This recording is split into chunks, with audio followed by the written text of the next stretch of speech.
Sekjen PDIP sudah menyebutkan bahwa ada komunikasi dengan PKB. Ya, nampaknya Anies Baswedan dengan kader PDIP menjadi cagup-cawagup nampaknya sudah di depan mata begitu kan. Tinggal menunggu hari untuk mendeklarasikan itu. Sebenarnya begitu.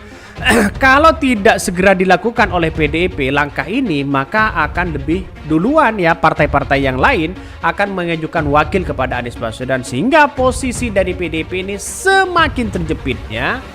Daripada PDIP bergabung ke Koalisi Indonesia Maju, mending yang ngusung Anies Baswedan dan wakilnya di situ. Wakilnya dari kadernya sendiri. Kan begitu logikanya.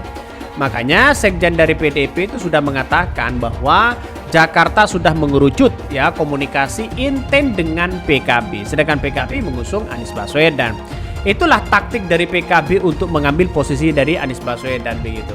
Luar biasa sebenarnya PKB ini ya. Hari ini yang datang sekitar 80-an calon kepala daerah, gubernur, bupati maupun wali kota.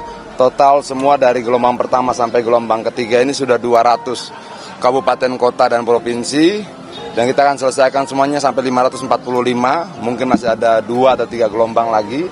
Target kita pertengahan Agustus maksimal seluruh pelatihan dari gelombang pertama sampai akhir sudah selesai.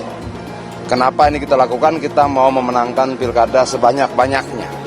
Kenapa? Karena menurut kita mencari pemimpin yang baik itu penting bagi rakyat, mencari pemimpin yang baik itu penting bagi generasi yang akan datang, penting bagi pengelolaan anggaran dan sebagainya.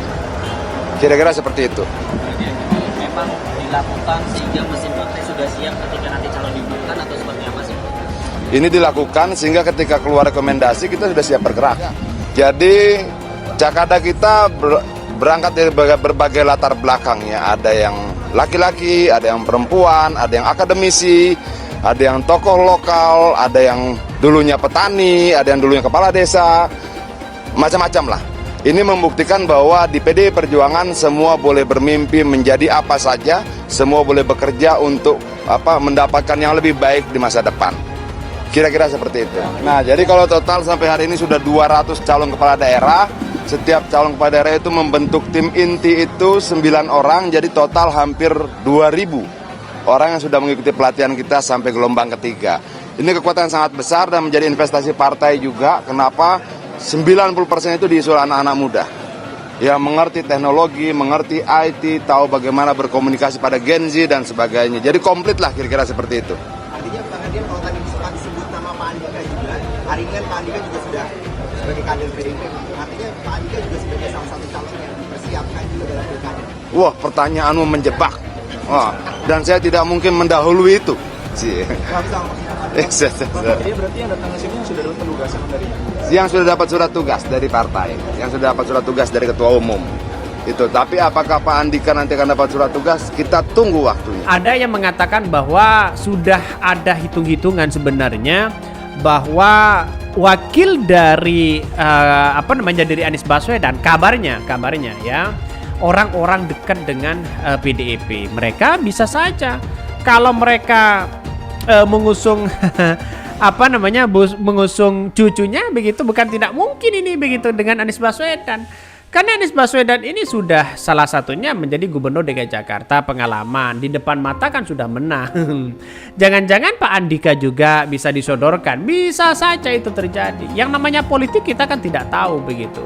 Hanya orang-orang mereka yang tahu, yang penting punya kepentingan apa di balik ini semua.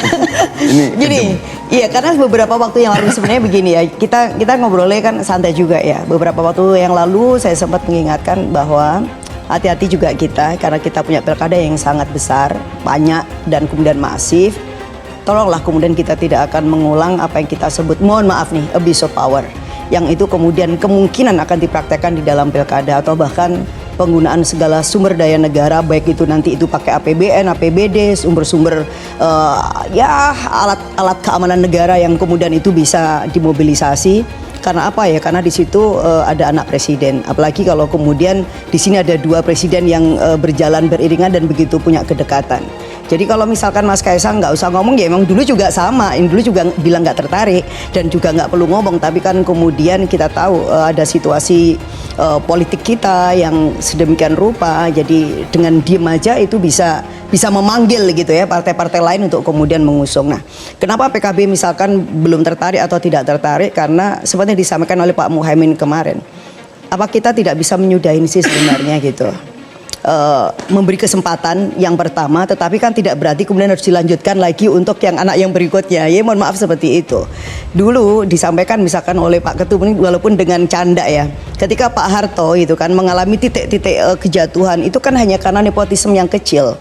Misalkan ada anak yang satu dijadikan menteri, tidak sampai kemudian menjadi wakil presiden, tidak sampai kemudian ikut kontestasi di tempat-tempat pemilihan apakah itu gubernur atau kemudian kepala daerah. Tetapi kan hari ini sudah sedemikian rupa kesempatan itu terberikan. Yang awalnya Pak Andika, ada pembahasan Anies Baswedan, terus kemudian ada Ahok, bisa mengerucut jadi satu mereka. Jalan satu-satunya kalau Hasto sudah mengatakan bahwa kader PDIP akan menjadi wakil dari Anies Baswedan, lalu kemudian disodorkan kepada Bu Mega, saya kira Bu Mega akan setuju begitu kan. Karena Hasto kan kepercayaannya Bu Mega begitu. Jadi saya kira ini yang akan menjadi catatan bagi kami adalah bahwa seorang Anies Baswedan sudah kalau berkenan akan memilih PDIP, saya kira ini akan kemenangan bagi Anies Baswedan. Merem saja mereka sudah menang. Kira-kira seperti itulah ya. Hasto juga menyebutkan partainya kali ini tengah intens berkomunikasi dengan Partai Kebangkitan Bangsa atau PKB untuk membahas pemilihan Gubernur Pilgub Jakarta 2008. Pilkada Jakarta sudah semakin mengerucut. Hari ini ada Mukernas PKB dan Harlah dari PKB. Karena kami juga ya Pak Basarah ditugaskan oleh Bu Mega itu ya sekaligus melakukan komunikasi politik dengan PKB. Selain Pilgub Jakarta, PDIP juga membahas peluang kerjasama dengan PKB untuk Pilkada Jawa Timur dan Jawa Tengah. Bahkan kemudian di Jateng kami intens dengan PKB, kemudian di Jatim dengan PKB. Ya saya rasa bagus begitu kan. Kalau di Jawa Tengah mereka intens dengan PKB, jelas PDIP akan menang lagi ya di Jawa Tengah. Pertama adalah Benteng, ya Benteng, tempatnya Benteng di situ begitu kan. PDIP akan bisa menang di Pilkada Jatim. Bukan tidak mungkin salah satu yang kemudian menjadi satu, Partai Nasdem, Partai PKB, Partai PDIP akan mengusung sendirinya siapa calon-calon mereka. Bisa saja itu terjadi.